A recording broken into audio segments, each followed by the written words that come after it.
Hello, welcome to part 2 of The Twits by Roald Dahl. Mrs. Twit. Mrs. Twit was no better than her husband. She did not, of course, have a hairy face. It was a pity she didn't, because that, at any rate, would have hidden some of her fearful ugliness. Take a look at her. Have you ever seen a woman uglier than that? I doubt it. But the funny thing was, Mrs. Twit wasn't born ugly. She had quite a nice face when she was young. The ugliness had grown upon her year by year as she got older. Now, why would that happen? I'll tell you why. If a person has ugly thoughts, it begins to show on their face. And when that person has ugly thoughts every day, every week, every year, the face gets uglier and uglier and uglier until you can hardly bear to look at it. A person who has good thoughts cannot ever be ugly. You can have a wonky nose and crooked mouth and a double chin and sticky outy teeth. But if you have good thoughts, they will shine out of your face like sunbeams, and you will always look lovely. There's Mrs. Twit. Nothing shone out of Mrs. Twit's face. In her right hand she carried a walking stick. She used to tell people that this was because she had warts growing on the soles of her left foot and walking was painful. But the real reason she carried a stick was so she could hit things with it. Things like dogs and cats and small children.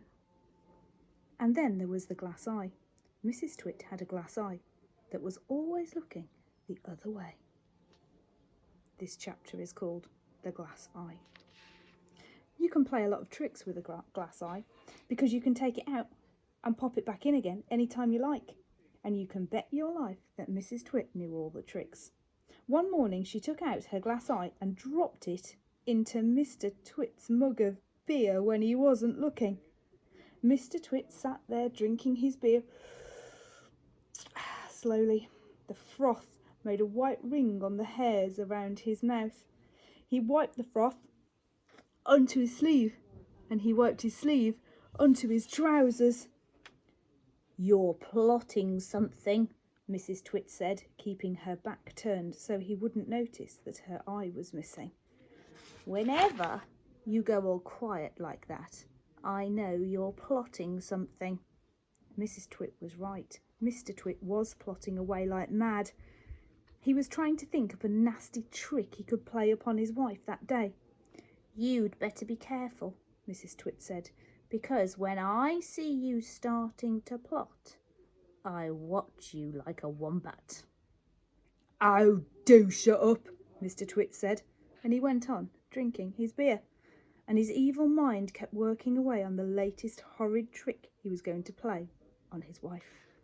Suddenly, as Mr. Twit tipped the last drop of beer down his throat, he caught sight of Mrs. Twit's awful glass eye staring up at him from the bottom of the mug. It made him jump. "I told you I was watching you," cackled Mrs. Twit. "I've got eyes everywhere, so you'd better be careful." The next chapter is called The Frog. To pay her back for the glass eye in his beer, Mr. Twit decided he would put a frog in Mrs. Twit's bed. He caught a big one down by the pond and carried it back secretly in a box. That night, when Mrs. Twit was in the bathroom getting ready for bed, Mr. Twit slipped the frog between her sheets. Then he got into his own bed and waited for the fun to begin. Mrs. Twit came back,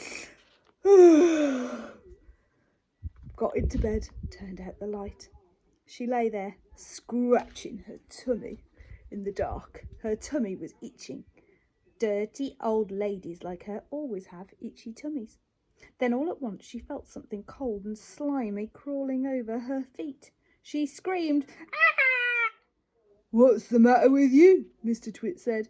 "Help!" screamed Mrs. Twit, bouncing about. "There's something in my bed."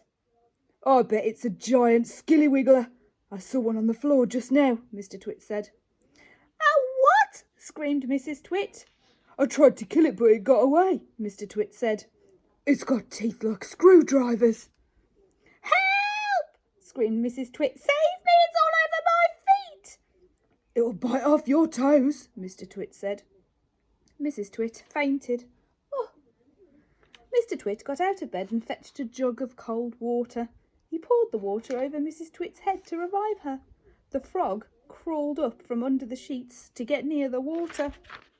It started jumping about on the pillow. Frogs love water. This one was having a lovely time. When Mrs. Twit came to, the frog had just jumped on her face. Now, this was not a nice thing to happen to anyone in bed at night, and she screamed again. Ah! By golly, it is a giant skilly-wiggler, Mr. Twit said. It'll bite your nose off. Mrs. Twit leapt out of bed and flew down the stairs.